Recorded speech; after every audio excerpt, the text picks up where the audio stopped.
Hello guys, welcome back to another episode of me trying to use in my fabric stash. Right here what you're seeing is this nice blue, what I believe 4-way stretch fabric that was gifted to me in elementary school. My mom bought this for me when she realized I'm starting to get really into this sewing hobby. And I didn't really like the fabric and I tried to use it to make a dress using a sewing pattern I had, but you see it didn't really work.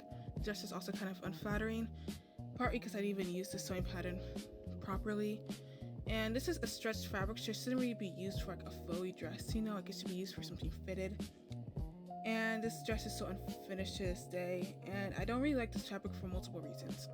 Number one, this jarring shade of blue I feel like is very bright, and I don't really like this bold shade of blue. Blue is my favorite color, but not the shade of blue. And also, this fabric kind of has like a stench to it. I don't know why. Maybe go away with a wash, but I don't really like how this fabric smells. But I'm going to use it to make gym leggings. I've been seeing a lot of gym leggings online, especially also with me going to the gym. I've been seeing a lot of people wear leggings, and I don't really have athleisure, so this was a perfect opportunity for me to start expanding my athleisure closet. My first step in making this was cutting the fabric right down the middle. That way it can easily lay flat and I can have a good image of all the fabric I'm using. So it's cut down the middle, so it's two separate pieces. And I decided not to really make it my own pattern, but use some stuff I had. I downloaded this Camden onesie online because I really liked the pattern, but that was for shorts. And I wanted to make these leggings, so I got some leggings I owned, and I just cut out the fabric with the sewing pattern and then made the shorts to the length of the leggings. Next was on to sewing. My first step was to just sew down the fabric. Here I'm trying to show you how I sew the legs together, but this isn't really a tutorial because I'm not really the best explainer, but if you really want a lesson to learn to sew trousers, there's many sewing tutorials online. But here I'm showing you where I'm going to sew the trouser legs and the waistband, and this isn't really like the proper thread color for me to be using, but I'm trying to use up my stash and not create more clutter, so I'm going to use this thread I already have, and I'm sewing right along the edge first, so I kind of like trying to do my own form of serging because I don't have a serger. I don't really think this fabric needs to be serged though, because it is like the synthetic fabric that doesn't fray, but me sewing along the edges first made it easier when I'm doing the actual seam so it doesn't like move around. And I'm sewing with a 1/2-inch seam allowance. And you can see this is actually going to focus the camera that I'm using, and so that's really nice. And another thing I noticed is that when I'm making these sewing videos, I put my pins like parallel with the machines, like the stitch, and people put it perpendicular. I don't really like doing that because I feel like if I put it perpendicular, it might jam into my needle, and this is also a way for me to make sure that I don't lose any needles in the process because I'm moving my pins like each time I'm using them. But I don't know which way is improper, so tell me, like, is this a bad method or incorrect method, or does it not matter at all? Anyways, after I sewed this pair of leggings, I realized that the front was shorter than the back. Not really surprised. The front piece, you're supposed to cut it out longer because it's a whole thing, but it's going to become shorter, so you're supposed to make the front longer because when you turn the curve for when it shapes around your butt and in between your legs, that's longer in the back, so the back piece is always longer. If you cut them the same length, the front is going to look shorter, so you have to make the front longer to compensate for that.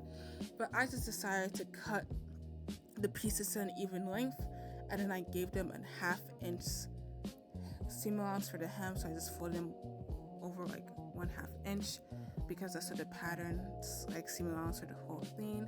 And this is where I make a mistake, because when I'm hemming the bottom, I decide to stretch it as I hem it because I don't know, I thought it might make it easier when I put it on, but it kind of just stretched the fabric as a whole. It didn't shrink down, so it's kind of wide in the bottom, which you're going to see when I try them on. But I'm kind of satisfied with how it turned out. It's not that bad of a mistake to make, to say the least. And ta-da! Here are the leggings. They're beautiful, they're sleek, they're chic. They are kind of short like high waters, and they're a bit baggy around the knees, but they fit nicely. And I really like them. You can see that bagginess in the hem, and I'm going to show you the waistband right now. I didn't have enough fabric for the waistband, so they're kind of short. My underwear is kind of peeking in the back there, but it's okay. I'm about to do a squat for you to show you. Wow, look at that. I didn't even get a wedgie at all, and that's a very nice thing because I did a lot of squats and moving, and look at this running in place, and my leggings are not shimmying at all, and that's what I was really worried about. But the leggings are staying on nicely besides the little peakage in the back. And I'm just kind of sad about how short they are and the kind of the bagginess around the hem, but it's not a very bad mistake for me to make. This really ruined the overall look of the outfit. I'll just wear long socks, but I'm styling it with this shirt, which is something I would regularly wear to the gym, and also this black zip up I'm about to walk in. And the problem with this black zip up is that it's kind of short in the back, and then the leggings are kind of short in the waistband in the back, so there's going to be a bit of underwear peakage when I work out with this one.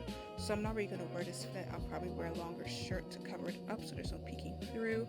But I really like these nice leggings, and I'm about to do the ultimate test for these leggings to see if they move at all, and they're mountain climbers. And you can see right now when I bend over for the mountain climbers, my underwear is kind of peeking through in the back, so obviously I cannot wear this fit to the gym. I will have to wear a longer shirt or something. And I'm trying to see if they're going to move at all. Please ignore my form. I don't really go to the gym, so this is me starting my gym journey. And they kind of stayed on. They did stay on. They just kind of peeked in the back. And my leggings didn't rip when I did all the squats, so you know they're my size. But you can see when I even do the squats, even though you kind of see my underwear there, it doesn't really come down that far of a point, so they fit pretty nicely. Thank you so much for watching this video. I really enjoyed making these, and I hope that you like and subscribe for more sewing content from me. Toodaloo!